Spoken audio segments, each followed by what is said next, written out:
Thanks for tuning in to this week's episode of All Your Show or Belong to Us. But first, a word from our sponsor. Dude, where are you going? That's you. What? Oh, right. This episode of All Your Show or Belong to Us is brought to you by All Your Base, where we buy, sell, and trade used games. Got a few things laying around the house that you're just not using anymore? Bring them on down. We have the best trade-in prices in town, and most of the stuff we sell is cheaper too. Thanks for tuning in. Like us on Facebook. Enjoy this week's episode.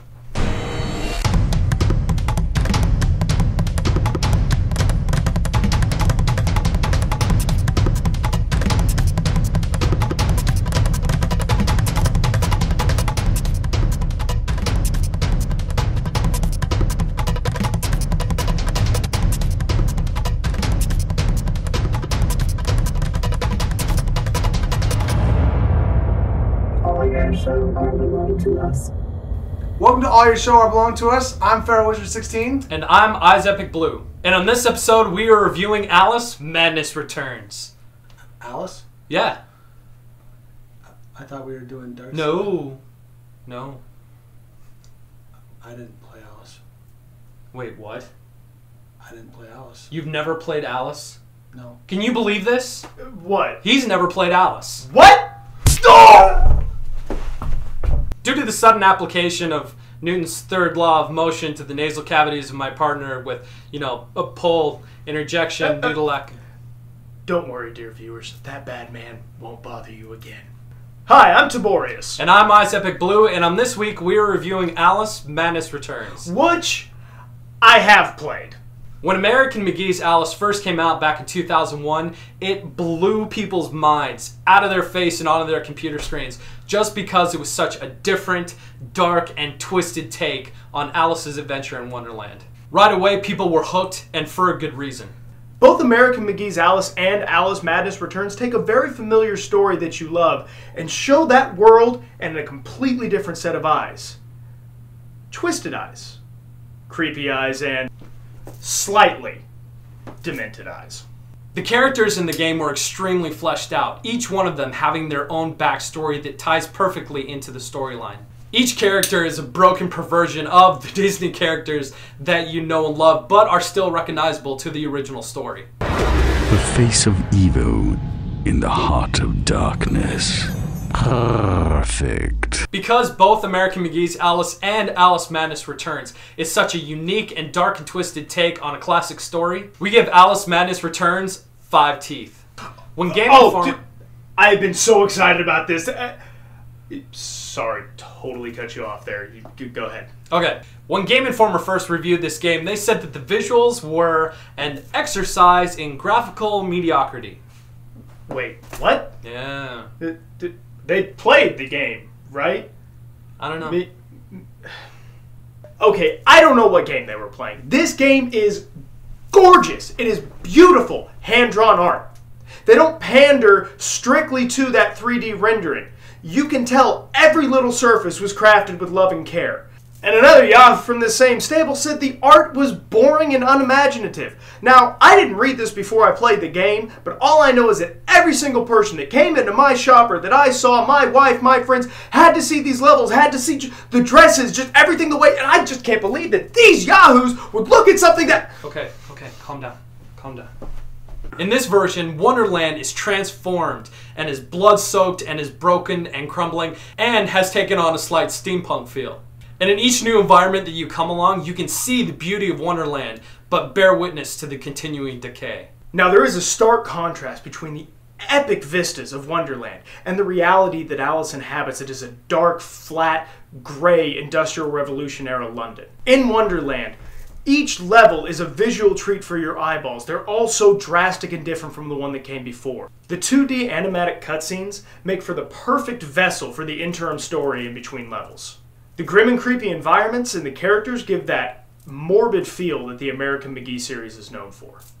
Because of the love of detail given to every facet of the environment and the game, we're going to give the visuals 5 teeth.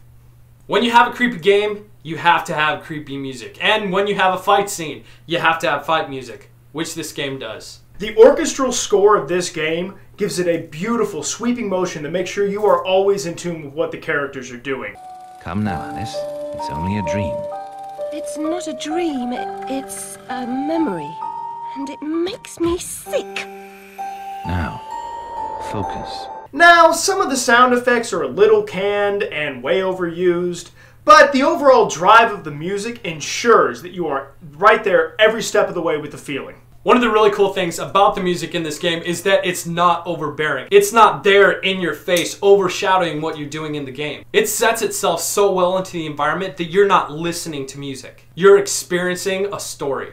Which the voice acting in this game helps achieve perfectly. Every character has their own unique voice, and every line of dialogue I heard was expertly delivered to fully draw you in. I've not come back here looking for a fight. That's a pity. One's certainly looking for you. So, with beautiful orchestration on the music, but canned and overused sound effects, we give the audio 4 teeth. In Madness Returns, you control Alice through the real world and the world of Wonderland. When you're in the real world, you merely walk around, and you examine things for clues and for bits that help develop the storyline. But while you're in Wonderland, you jump, you bash, you slash, you shoot, and you explode your way through the places and the people that inhabit Wonderland.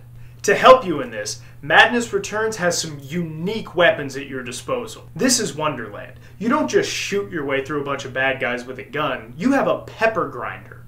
Time bombs? Not for our Alice. We have a remote control white rabbit. And the best part is all these weapons make perfect sense when you consider the world you're in. One of the slightly entertaining but not at all necessary to the game are the minigames.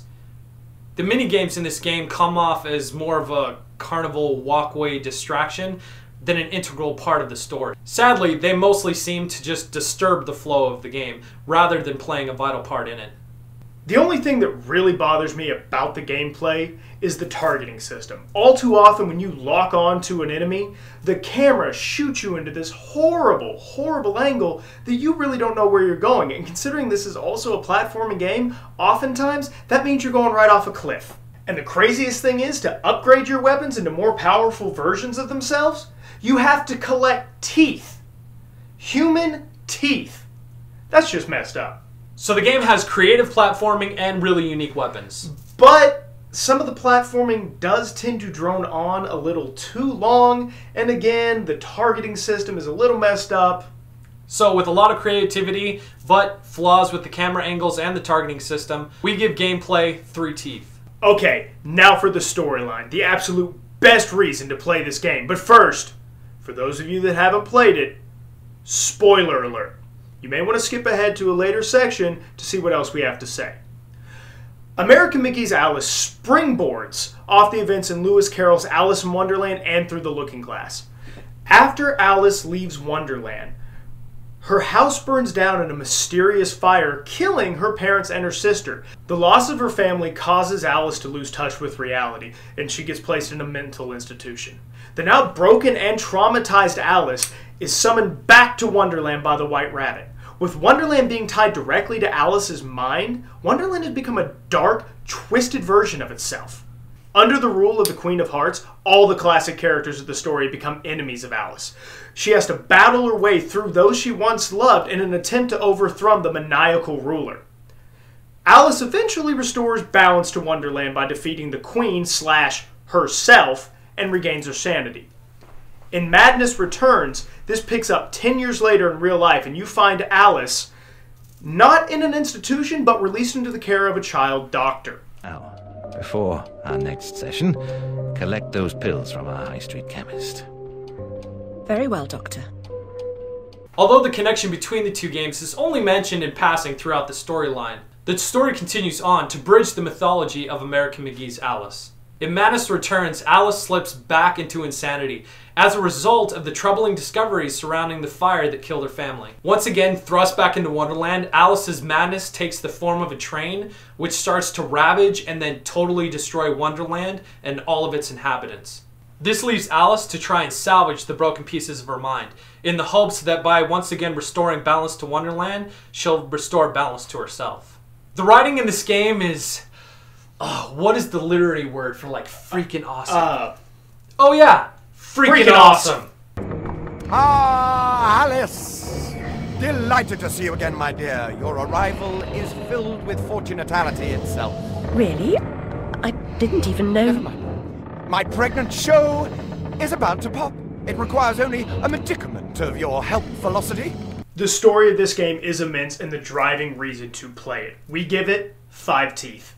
While there are a bunch of collectibles and a lot to explore in Wonderland, the game itself is, pretty straightforward. Yeah, if you're in it purely for the story and to get to the end, making it through the game once will be enough unless you just have to see those cutscenes again to explain what just happened. But if you're the kind of gamer that likes to find everything, unlock everything, complete everything, then there is a lot in this game that will keep you searching and slashing through Wonderland even after you've beaten the game. But once all is found, the replay value and appeal drops off quite a bit. So for that, we give the replay value 3 teeth. Now let's tally it up. The concept, 5 out of 5. Visuals, 5 out of 5. The audio for the game, 4 out of 5. Gameplay, 3 out of 5. Replay value, 3 out of 5. And the storyline, 5 out of 5. That brings this total to 25 out of 30. Or as we like to say, buy this game! And in connection with American McGee's Alice, we give the series score a 52 out of 60. Seriously, if you haven't played this game, there may be something wrong with you. And if you have played this game, there may still be something wrong with you. Well, that was our episode. Be sure to subscribe, like, and favorite. And be sure to check out All Your Bases Facebook page off of our main page. I'm Eyes Epic Blue. I'm Pharaoh Wizard 16, and this goes to show you can't stop the bum rush. And you must never hesitate. And I'm Tiborius. Love us or hate us, we will not be denied.